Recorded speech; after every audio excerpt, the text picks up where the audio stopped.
I'm your yoga teacher. ఇప్పుడు ప్రస్తుతం సమాజంలో ఉన్న అతిపెద్ద సమస్య ఏంటో తెలుసా? ఫెర్టిలిటీ. ఈరోజు మనతో ఉన్నారు డాక్టర్ రాధిక గారు. న్యాచురల్గా యోగా ద్వారా ఫెర్టిలిటీని ఎలా బూస్ట్ చేయాలి అని చెప్పారు. ఈరోజు మనతో ఉన్నారు doctor Radhika Potluri, famous fertility expert. Hello madam. Hello madam. Madam మనకు ఒక ఆసనం చేసి చూపిస్తారు. మా యోగా టీచర్. సో ఈరోజు నేను ఒక యోగా ఆసన చేసి చూపిస్తాను which can boost fertility naturally. So let's go and see. Yeah, please come. చక్కగా యోగా మ్యాట్ మీద సుఖాసన స్థితిలో కూర్చొని 2 పాదాలని కలిపి ఉంచి, అలానే 2 చేతులను కూడా ఇంటర్లాక్ చేసి టోస్ కింద పెట్టేసి నిదానంగా శ్వాసను తీసుకుంటూ లెగ్స్ని పైకి, శ్వాసని విడిచిపెడుతూ క్రిందకి ప్లాప్ చేస్తూ ఉండాలి.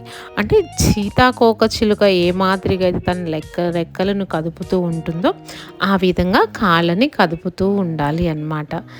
దీన్నే సీతాకోక చిలుక ఆసనము లేదా భద్రాకోణాసన అని కూడా చెప్తారనమాట. సో ఈ విధంగా చేయడం వలన కటి ప్రాంతంలో రక్త ప్రవాహాన్ని ప్రేరేపించటానికి, అలానే తుంటిని తెరవడము మరియు లోపల తొడలను సాగదీయడం ద్వారా సంతానోత్పత్తి మెరుగుపరచడంలో ఈ సీతాకోక చిలుక ఆసనం సహాయపడుతుంది. ఆరోగ్యకరమైన పునరుత్పత్తి పనితీరు మరియు హార్మోనుల్లో సమతుల్యతను ప్రోత్సహించడంలోనూ ఎంతో సహాయకారిగా ఉంటుంది ఈ బద్ధకోణాసనం.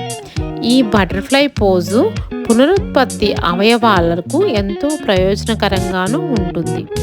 అంటే మెయిన్ ఈ ఇన్ఫెర్టిలిటీ సమస్యలో, సంతానలేమి సమస్యతో ఎవరైతే బాధపడుతున్నారో వారికి మెయిన్ స్ట్రెస్ కూడా అదే ఒక పెద్ద ప్రాబ్లంగా బాగా వాళ్ళు స్ట్రెస్ ఫీల్ అవుతూ ఉంటారనమాట. చూసారు కదా సీతాకోక చిలుక ఆసనం ఎంతో ఉపయోగకరంగా ఉంటుందో. Thank you for watching. Subscribe. ఆ మానసిక ఒత్తిడిని తొలగించడానికి ఈ సీతాకోక చిలుక ఆసనం అనేది ఎంతో చక్కగా ఉపయోగకరంగా ఉంటుంది. మనసును ప్రశాంతంగా కామ్ చేస్తుంది. ఇది ఇన్నర్ థైస్ను బాగా స్ట్రెచ్ అవ్వడానికి ఉపయోగపడుతుంది. ఫ్లెక్సిబిలిటీ ఇంక్రీజ్ అవుతుంది. పెల్విక్ రీజియన్లో ఉన్నటువంటి మజిల్స్ అన్నిటిని కూడా స్టిమ్యులేట్ చేస్తుంది.